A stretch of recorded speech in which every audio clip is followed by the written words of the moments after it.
With the great resignation going on, I just saw this one pop up, and I figured I'd talk about it really quick because I own a handful of executive search slash recruiting companies, and I own one of the top career services companies in the country that we do college planning, career planning, interview coaching, resume writing, performance coaching is something new that we're launching.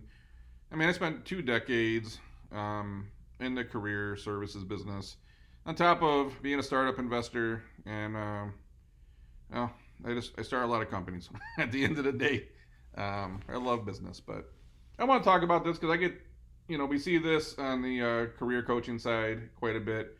Um, I use a lot of my own personal examples because since I'm in the career space, friends, family, business associates asking about their kids, I get these questions all day long. So I've had a couple people request something similar off my Instagram, which you can follow me on Instagram at JamesPhillip313. If there's a article or a topic you'd like me to cover, drop me a DM and I'll try to get you featured on the show. But this one's pretty common right now, and I figured I would discuss it. There's like a few different people that fall into this bucket, and I've never been a big fan of job hopping because what you read on social media, what you read on LinkedIn about be a job hopper, bounce around, like that's fine. It works for some people. It works well, not works well, but it happens a lot in the tech industry. People will make the argument that Google's got really low tenure, but every time I challenge somebody on that, I open up all their executive profiles and you see that many of the Google people have been there 10, 12, 15 years. And I try to give them a different story of most of the people I know that have really succeeded in the corporate world have, stuck around and helped build something, for example. And these are like big companies. Some of them got into smaller companies, did the same thing. I know someone that got in a company right out of college, and he's been with them for 23, 24 years now. By 35 years old, was running the show, and they're probably a 75 to $100 million company now. So, that dude's living a life. He went all in, and he helped grow them from nothing to something, and now he does whatever he wants. But the what you read on social media is usually not from the people that are writing the checks, and they're not signing the front of the checks. The conversations you hear in the executive level, in the C-suite, is completely different. You'll never hear someone really get excited because this person can only keep a job for 6 months, for example. In the recruiting world, probably one of the top reasons a candidate gets rejected is because of tenure. Um, Companies tend to get excited when they see someone that has some kind of staying power. It doesn't mean they had to like stay somewhere forever because that could be a negative sign too. But the thought of can someone stay 3 or 4 or 5 years to show that they're a dependable, reliable, fun person to work around. Um, that stuff matters. So right now, though, there's a lot of people that are jumping around trying to get a little extra money, get a little extra money. That usually ends up coming to bite you in the ass. I saw that around 2001 before the economy crashed. I saw that happen around 2008. Um, and we'll get to that part in a minute. Now, this is a great time to make a jump. If if you're stagnant in what you're doing right now, if you're not growing, if you don't see a path, it makes sense to start looking for something else. If you don't completely love what you do, and you've been around for a while, it makes sense to go look for something else. There's many reasons right now to go look for something else because there is a lot of opportunity. What you don't want to do is you don't want to be short sighted. You don't want to take an opportunity just because someone needs you right now.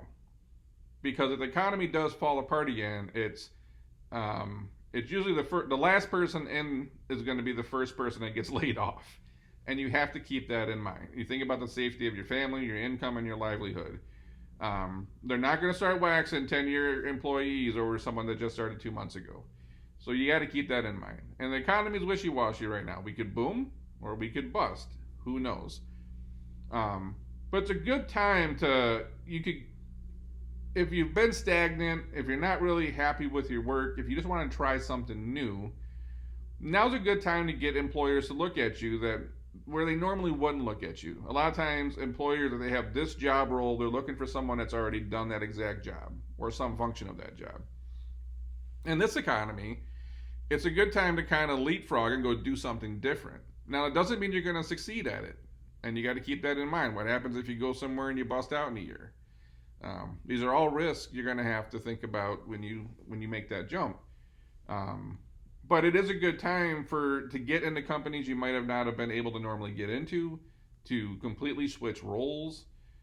If you're returning to the workforce, just had a friend yesterday that is looking to get back in the workforce after a long time. There's a lot of opportunities, so it's not all bad right now. I think that, when they're talking about the boomerang employees, there's a lot of people out there that figured they would go make a jump for an extra $5, $10, or $20,000, and then they get to the next place and it's not what they thought it was, because the grass is never greener. It's just a different type of grass at the end of the day, and you learn that.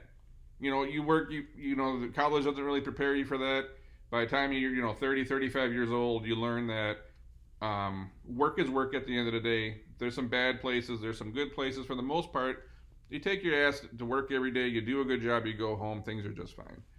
Um, these people that tried to jump in the last, they made jumps 2 or 3 times in the last 18 months, getting that extra 5 grand, 10 grand, 20 grand. I'm going to tell you what the issue is. At some point, the company's paying you because they're desperate, but you reach a point when you're not really worth the money anymore because you haven't really gained any new skills in the last 6, 12, 18 months. You made jumps and you got more money, but on paper or even in person, what have you learned more? Have you developed new skills? Have you mastered new skills?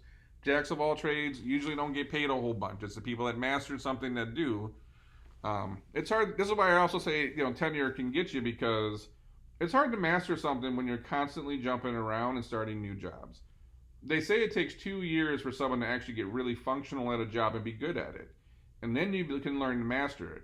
When you think about 6 months is maybe 130 working days at the most.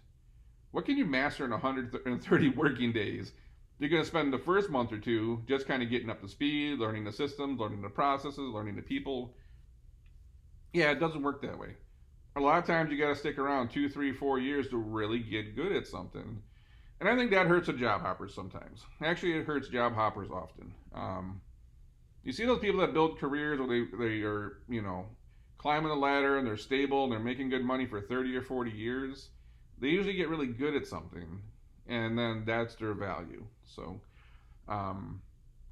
it's a good and bad time to make a jump right now. If you've been at your employer for a while and you don't see yourself going any further, or you want to try something new, probably not a bad time to take a look around.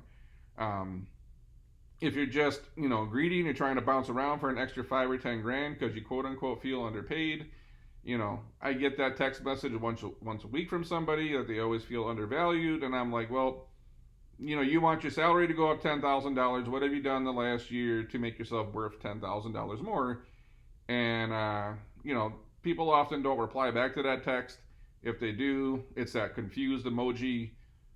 And these are things that I've coached friends with over the years. And a lot of them are at very large companies, and it might be a little bit different game than the smaller companies. But you can't keep asking for big raises, and you haven't learned a new skill, or you haven't gotten better at a new skill. You haven't. You're not adding to the conversation. What are you bringing to the table? It's that thing where I say you got to bring more to the table than your appetite. It's like everybody wants to eat, but you can't show up to the dinner without bringing at least a bottle of wine, right?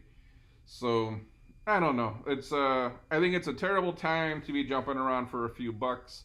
It could be a really good time to bounce around. Not bounce around. It might be a good time to make a leap, to try something new.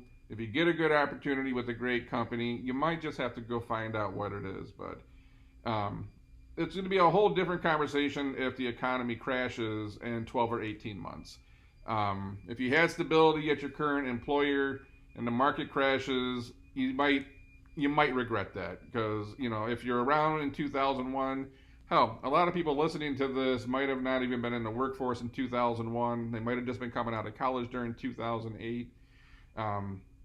It was a very tough time to get a job, and those people that had stability, that had the tenure, that had the dependability and the reliability, they tend to weather those storms a little bit better than some other people. So that's about all I got on this topic. If you have any questions about careers, again, drop me a link or a topic you want me to cover, and I'll on my Instagram at JamesPhillip313, and I'll try to get you featured on the show. Until then, I'm going to catch you on the next one.